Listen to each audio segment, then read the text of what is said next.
기도하겠습니다. 하나님 감사합니다. 오늘의 하루의 첫 시간을 또 말씀을 듣게 하시니 감사합니다.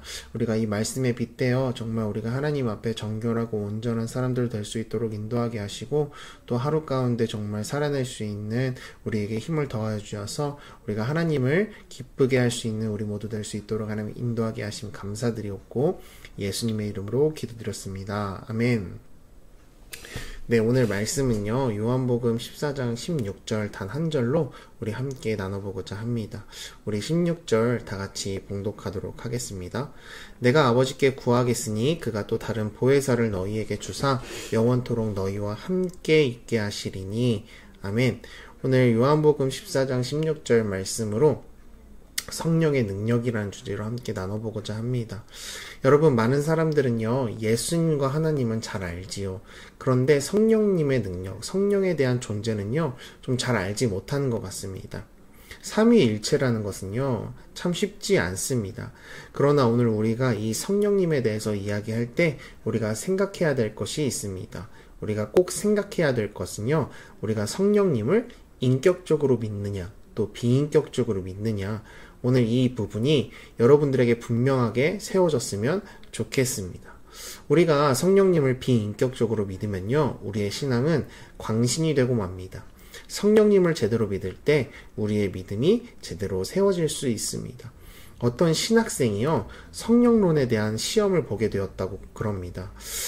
그 학생이 어떤 외국인 교수님이 성령론을 가르치고 있었는데 기말고사 기간이 되었을 때 성령론에 대해서 공부하려고 생각하다 보니까 성령론에 대한 공부보다 기도원에 들어가서 기도하는 것이 훨씬 낫겠다 생각이 들었다고 하죠. 그래서 시험 전날까지 기도원에서 열심히 성령론에 대해서 기도했다고 합니다. 그런데 문제지를 딱 받아서 밤새 성령론에 대해서 기도했지만 답을 하나도 쓸 수가 없더랍니다. 그래서 답안지에 이렇게 썼다고 하죠. 성령님은 다 아십니다. 라고 적었다죠. 그런데 채점을 하던 교수님께서 그 답을 보고 고민이 생겼습니다. 성령님은 다 아십니다. 한참 고민하던 그 외국인 교수님은요, 이렇게 채점을 했다고 합니다. 성령님은 100점, 학생은 0점. 이야기를 통해서 무엇을 이야기하고 싶은가? 우리가 흔히 범하는 실수와 오류, 신앙의 잘못된 부분에 대한 것입니다. 우리가 성령님을 믿는다고 하면서 성령님은 하나님과 동일하신 분, 능력이 있으신 분인데 우리의 의지와 관계없다고 생각하는 거죠.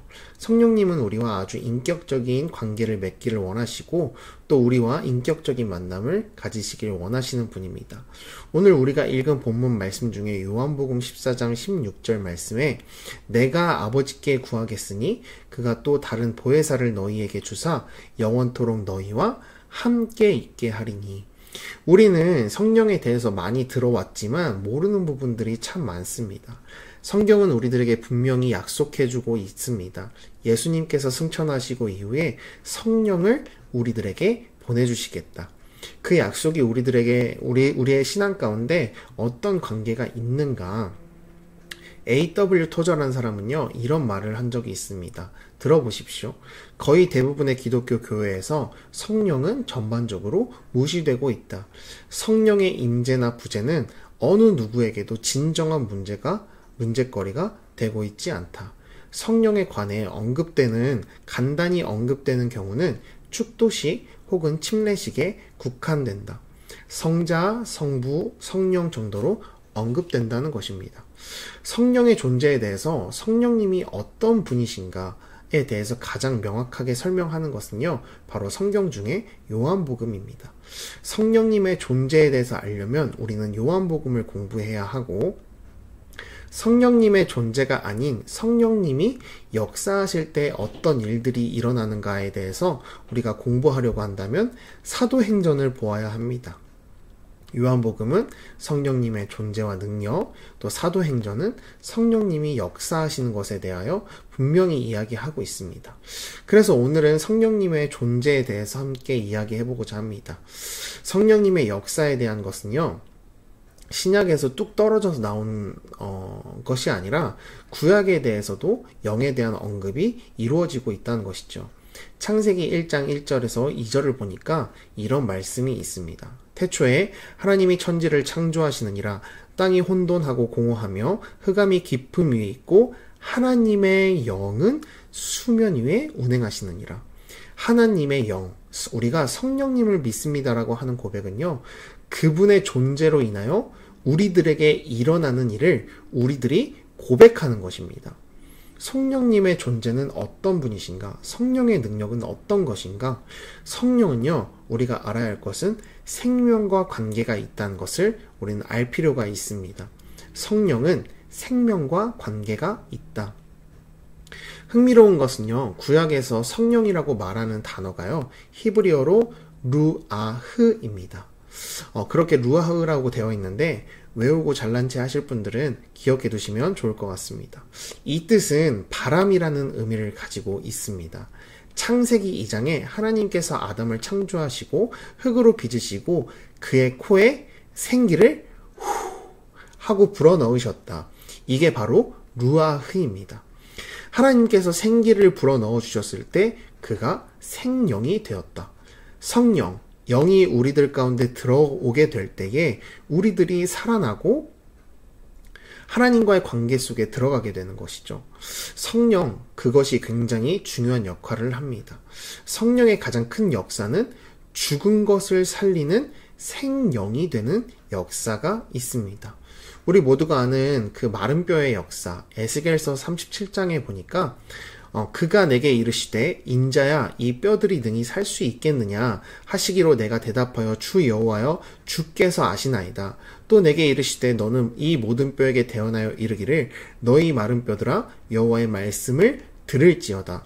그리고 여호와의 말씀에 순종하여서 이 에스겔이 그 말씀을 선포했을 때에 마른 뼈들이 움직이며 서로 연결되기 시작하고 뼈에 살이 오르고 가죽이 덮여지고 사람의 형상이 됩니다. 그리고 그 이후에 에스겔서 37장 10절에 이에 내가 그 명령한 대로 대언하였더니 생기가 그들에게 들어가매 그들이 곧 살아나서 일어나 서는데 극히 큰 군대였더라. 생기가 들어왔을 때 그들이 살아나고 그들의 군대가 큰 군대가 되었다고 말씀하고 있습니다. 여러분, 성령은요, 곧 생명입니다. 성령의 역사도 있겠고, 성령에도 임재가 있겠지만, 우리가 분명히 알아야 될 것은 우리에게 생명을 주셨다는 본질적인 의미를 알아야 합니다. 우리가 사순절 기간을 지나면서 정말 예수님께서 우리의 죄를 위하여 대속하시고 보내주신 것이 성령, 즉 생명을 우리에게 보혜사로 보내주셨습니다. 그 성령은 우리와 늘 동행하시고 우리와 늘 영원합니다. 오늘 죽어서 마른 뼈와 같이 되어 있는 우리 성도님들의 삶과 또 직장과 사업장 그리고 가정 그리고 우리의 삶의 건강 가운데 성령님이 우리에게 역사하여 주시고 성령님이 우리에게 오셔서 정말 마른 뼈들이 살아나는 우리 큰 군대가 되는 역사가 우리 엎드림 교회 가운데 있기를 간절히 축원합니다. 기도하겠습니다. 살아계신 하나님 아버지 감사합니다. 오늘도 정말 그 성령님께서 우리에게 보내주신 그 생명을 우리가 알고 있음을 다시 한번 깨닫습니다. 하나님, 우리가 정말 성령님 외치면서도 그 성령의 능력의 역사가 무엇인지를 알지 못하고 성령님을 외칠 때가 많았습니다. 하나님, 우리에게 생명 대신 우리에게 생명을 주신 그 하나님 성령님을 우리가 사모하고 나아갈 수 있도록 하나님 역사하여 주옵소서. 또한 사순절 기간에 예수님의 피, 예수님의 보혈로 인하여서 우리의 죄가 또 대속되었고 우리가 정말 하나님께로 나아갈 수 있는 길을 열어주셨음을 다시 한번 상기하며 나아갈 수 있도록 하나님 인도하게 하심 감사드리었고 예수님의 이름으로 기도드렸습니다. 아멘.